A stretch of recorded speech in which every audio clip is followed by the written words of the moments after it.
Olá, pessoal! Bom, no vídeo de hoje eu quero falar com vocês acerca de uma pergunta que me foi feita por uma aluna muito querida. Cá, se você estiver assistindo, um beijo e muito obrigada pela sua contribuição. Ela perguntou, pessoal, quando que a gente vai usar o S no final de alguns verbos em inglês? E eu achei essa pergunta bastante pertinente, porque por mais que a gente estude esse assunto muito cedo quando a gente começa a estudar inglês, é muito comum que a gente acabe esquecendo ao longo do tempo. Então, é algo que vale a pena a gente está sempre relembrando. E bom, pessoal, afinal de contas, quando que a gente vai usar o S ao final de alguns verbos em inglês? Primeiro de tudo, a gente tem que entender, pessoal, que o S não necessariamente ele vai significar um plural. Isso é importante de ser dito porque em português, muitas vezes, quando a gente tem o S ao final de uma palavra, significa que a gente está colocando essa palavra no plural. Isso não vai acontecer em inglês, tá legal? A gente tem várias palavras que vão ter o S ao final e não necessariamente são palavras no plural. Quando a gente está falando em termos de verbo, isso também é muito importante, porque isso pode confundir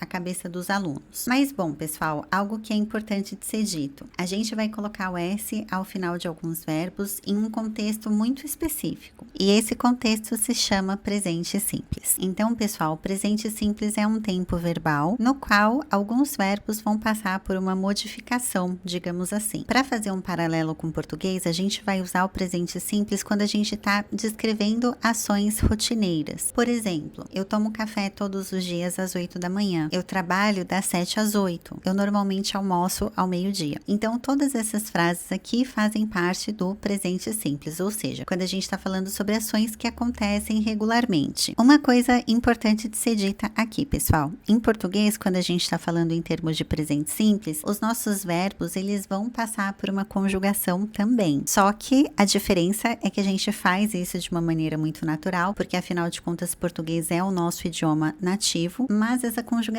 existe, pessoal. Então, a gente diria, eu tomo café da manhã às 8, ela toma café da manhã às 8, ele toma café da manhã às 8, vocês tomam café da manhã às 8. Então, percebem, o verbo tomar, ele está mudando a depender da pessoa que a gente está falando, a depender do pronome que a gente está usando. Em português, a conjugação de verbos é muito mais complexa do que o inglês, porque cada verbo vai ter uma regrinha diferente, né? Mas em inglês, a boa notícia é que isso é muito mais simples. Então, os verbos, eles só vão ser conjugados em 3 situações. Quando a gente tiver os pronomes ele, ela ou it. Em todos os outros casos, pessoal, se a gente tiver um pronome I, se a gente tiver um pronome you, we e they, nesses casos aqui a gente não precisa se preocupar, porque a gente não precisa fazer conjugação nenhuma aqui. Então, bom, a conjugação vai acontecer no caso desses 3 pronomes. E é exatamente nesse caso, pessoal, que a gente vai colocar o S no final de alguns verbos. Nesses 3 casos aqui, pessoal, nesses 3 pronomes, a gente tem pronomes singulares. Então, she, ela,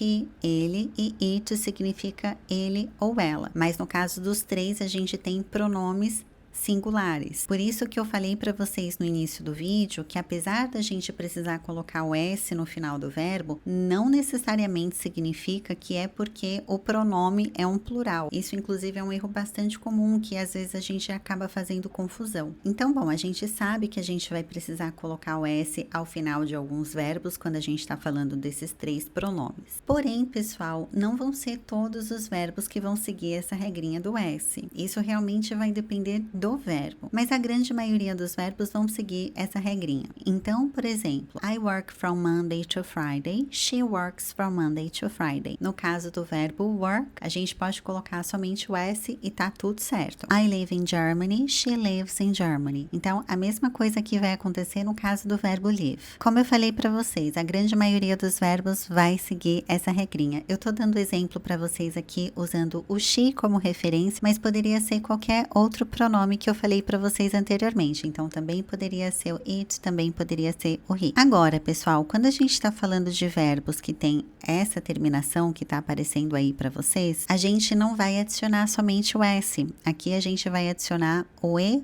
S, mas a regra continua sendo a mesma, então a gente vai adicionar essas duas letras na mesma situação que eu expliquei para vocês. Então, o verbo watch, por exemplo, aqui a gente tem um exemplo de um verbo que tem a terminação das letras que eu falei para vocês anteriormente, então, nesse caso, a gente vai adicionar o ES quando a gente está fazendo a nossa conjugação. Então, eu poderia dizer he watched TV. A mesma coisa vai acontecer com o verbo wash. She washes the dishes. A mesma coisa vai acontecer com o verbo kiss. Então, she kisses her baby. Essa regrinha de conjugação também vai sofrer uma outra alteração quando a gente está falando de verbos que terminam com a letra Y, que é o caso do verbo study, por exemplo. Então, aqui, caso a gente precise conjugar esse verbo, a gente vai adicionar 3 letras.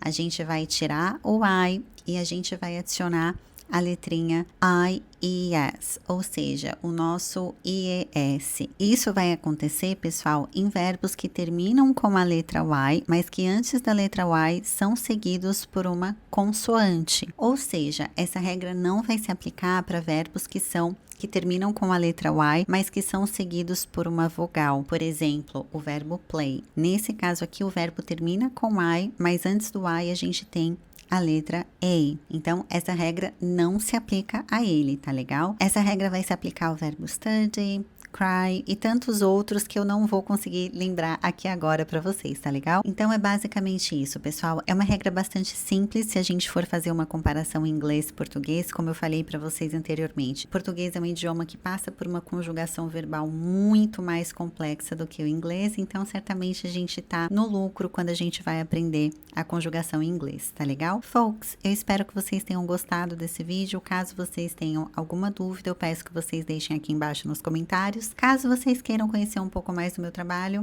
eu vou deixar um link aqui no qual vocês têm acesso a várias aulas gravadas que eu tenho, porém são aulas que só estão disponíveis para quem se inscrever. E caso vocês tenham interesse em fazer aulas de inglês, eu vou deixar um link aqui embaixo também, vocês podem entrar em contato. E é isso, thank you very much for watching me today and see you again next video.